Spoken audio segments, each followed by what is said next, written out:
Trump, as we were discussing previously, keeps talking about this, keeps contradicting himself. Why? Well, first of all, I think he's made it very clear that, today he came out and said that nobody told him he was in the files, or he didn't know he was in the files. Obviously, that's something new, and I want to believe him. It's new because previously, a few days before that, he said he'd just gotten a little briefing from the Justice Department. So he said both things, and they are, in fact, contradictory. At the end of the day, Abby, this is an issue that's taken a life of its own, to be very sincere. And from the standpoint of everybody thought this was going to be a 1-day or a 2-day or a 3-day, and it's continued to move forward. And why? The question I ask myself is why. I think the Democrat Party has found a little niche here where the Republicans are divided and they're coming at it. But let's just get to the issue of what really happened here. We have a situation here where a creep, a pedophile, with the assistance of Maxwell, did some very horrible things. And President Trump actually put him in jail. He's the one that put him in jail under his administration. But wait, no. Jeffrey Epstein was convicted in 2019. Right. Yeah. Right. But yes. Okay. Continue. So his administration put him in jail. But nor here nor there. We're here today, and the question is, MAGA wants everything released. They don't believe anybody is above the law. They didn't give a pass to Comey. They didn't give a pass to Hillary. They didn't give a pass to Fauci. And MAGA doesn't want to give a pass to anybody. So it gets to the point. That's MAGA, but that's not Trump. No, right? I understand that. But the big issue here is MAGA. MAGA's the one that's divided on this. Right. Yeah. They're the ones that are making a big deal out of this. And obviously, the president would like to talk about the big, beautiful bill and everything else, but it's not. Let me also play what he would like to talk about. It's not, spoiler alert, the big, beautiful bill. Listen. They should focus on the fact that Larry Summers from Harvard, that Bill Clinton, who you know very well, and lots of other friends, really close friends of Jeffrey Summers, should be spoken about. You ought to be speaking about Larry Summers. You ought to be speaking about Bill Clinton, who went to the island 28 times. You should focus on Clinton. You should focus on the president of Harvard, the former president of Harvard. He's super clear. He wants all the information, but not about anybody.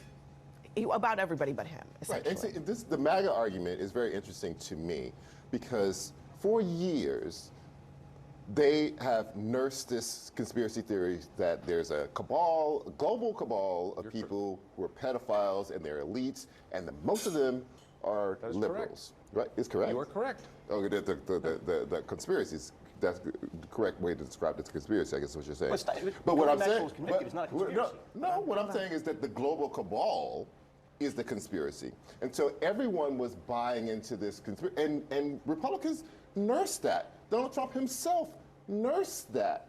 And so what they're asking the MAGA base now to say is, this thing that you have taken as an article of faith for at least a decade, now you must divest yourself of it, because now this guy is nervous about it and he is acting like he's guilty.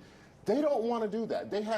This is a religion at this point for them, and they don't want to let it go. So this idea of like looping Fauci into it, no, that's not the same thing. But it's not even the same thing. It's not even the same thing. Like, they don't want to give him a break. No, this is a different set of things. This conspiracy theory is the article of faith. They are converting new people, it seems, to the conspiracy, and part of it is because of the conduct of Trump and his cabinet.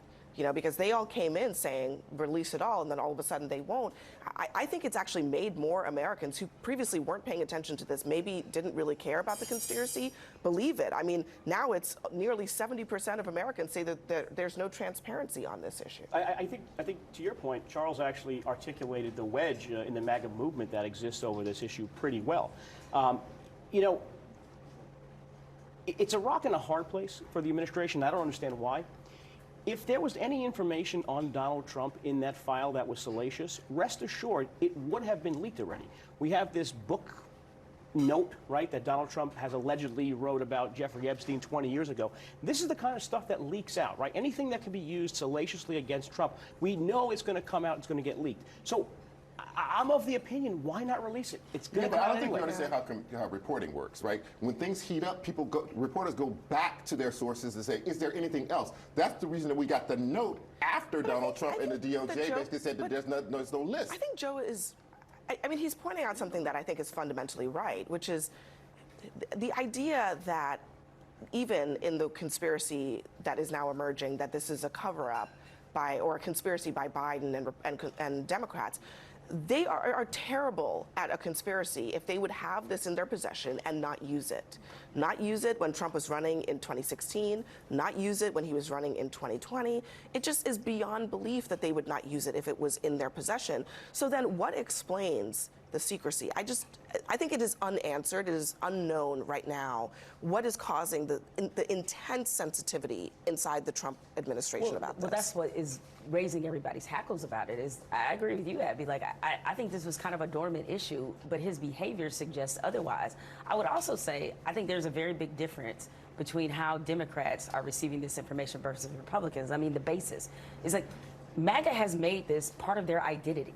Democrats have not. So if it comes out tomorrow that Bill Clinton is all over these, like he's caught dead in the water, like nobody's gonna care. Like it's like he did something awful, fry him, who cares, right? But that's not the case with them, is that they have made this part of their cause. And that is why they are having a hard time letting it go. Like, hey, well, you can blame the Democrats all you want, but they're not the ones keeping this going. I'm not blaming Donald the Trump Democrats. is the one keeping this going. I'm just saying MAGA is the one keeping this going. right. They're the ones more I'm just saying personally the Democrats invested. had 4 years to put it all out there, and they didn't. Why? All right, If coming up. it's so important, put it out. Why?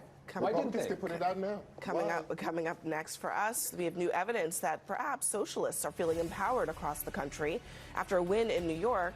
Are we seeing contagion taking hold? Plus, Americans debate how to talk about Hulk Hogan after his death. When legends have controversial legacies,